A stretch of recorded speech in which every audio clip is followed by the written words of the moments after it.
আসসালামু আলাইকুম ফ্রেন্ডস, আমরা কিন্তু ওখানেই এয়ারপোর্টে নেমে ক্যাব ভাড়া করে নিয়েছিলাম।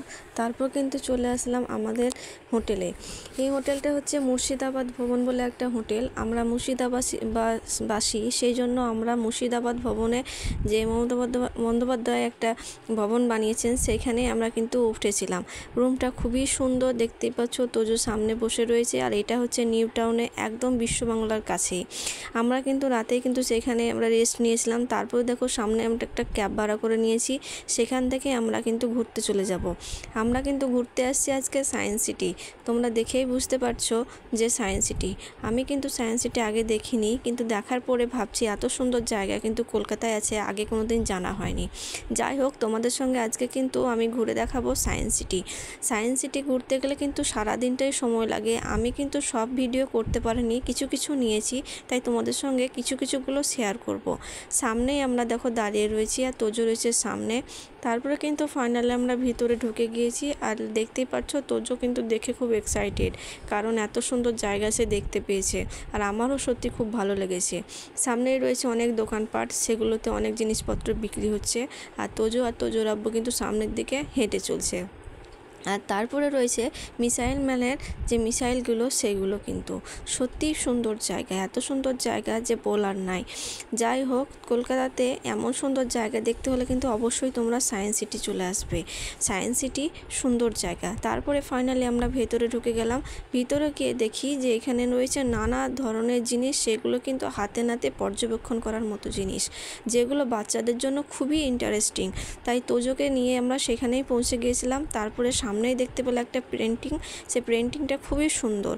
যাই হোক, তারপর দেখো একটা বল রয়েছে, সেই স্প্রিং বল হাওয়ায় উঠছে, সেটা দেখে কিন্তু তোজো কিন্তু এক্সাইটেড খুব। তারপরে এই যে একটা সাইকেল রয়েছে, বাইসাইকেল পায়ে করে ঘুরোলে তারপরে বলটা উপরের দিকে ওঠে, কিন্তু সেটা কিন্তু তোজো আর পারছে না। সেই জন্য তোজোর আব্বুই সেটা ট্রাই করলো, এবং ফাইনালি সেটা ট্রাই করার পরে অনেকটা উঁচুতে বল সে তুলে ফেললো। এবার তোজো কিন্তু সামনের দিকে যেসব সুইচগুলো দেখছে, আর সেগুলো কিন্তু টিপে দিচ্ছে, আর দেখছে যে সেটা কিন্তু হচ্ছে। তারপর দেখো সামনে ওর ফ্যান সেটা ঘুরছে, সেটা কিন্তু দেখে খুব খুশি আর হ্যাপি। এছাড়াও রয়েছে নানা ধরনের কীটপতঙ্গ, যেগুলো সত্যিই খুব ভালোভাবে পর্যবেক্ষণ করে ওখানকার যেনারা সব দেখাশোনা করেন। তারপর রয়েছে পায়ে বাজানো পিয়ানো, সেটা দেখে তোজো কিন্তু বলছে জাইলোফোন, তাই বাপ ছেলেতে লেগে গিয়েছে সেই জাইলোফোন বাজানোর জন্য। তাই এটা দেখতেই পাচ্ছ ওয়ালকন পিয়ানো লেখা আছে, সেটা কিন্তু ওরা নিয়ে দুজনেই কিন্তু বেশ গান বাজাতে শুরু করে দিয়েছে, একদিকে ছেলে আর একদিকে বাবা। যাই হোক, তারপরে যে সবগুলো রয়েছে সেগুলোও তোমাদের সঙ্গে শেয়ার করব, কিন্তু অনেকটা বড় ভিডিও। আর সামনে দেখো এই গোলের মতো রয়েছে, সেটাকে ঘুরিয়ে দিয়ে বুঝছে নাকি ফ্যান, সবই তো ওর ফ্যান, সেই জন্য ও ভাবছে এটাও ফ্যান, তাই ঘুরিয়ে দেখছে। এছাড়াও রয়েছে নানা ধরনের আয়না বা মিরর, সেই মিররগুলো দেখে কিন্তু সত্যিই খুব সুন্দর লাগছে বা আশ্চর্য লাগছে।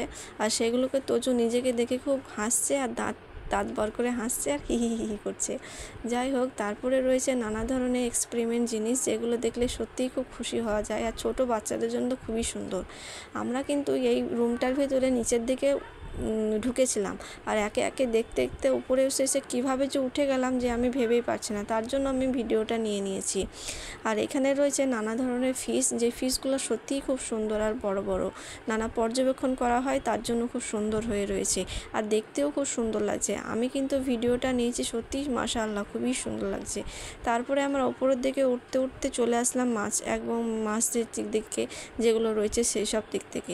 তারপরে একটা 3D সিনেমা হয়, সেইখানে কিন্তু খুবই সুন্দর, সেটাও কিন্তু আমরা দেখে নিয়েছিলাম। তারপরে দেখে নিয়েছিলাম সেটা হচ্ছে ওখানকার টাইম টেবিলটাও ঘুরিয়েছিলাম, কিন্তু আমি ভিডিওটা নিতে পারিনি। এই দেখো সামনেই রয়েছে। আমরা তারপরে গেছিলাম আর একটা গুহায়, সেখানেও কিন্তু। এখানেই তোমাদের সঙ্গে পরে আবার দেখা হবে। বাই।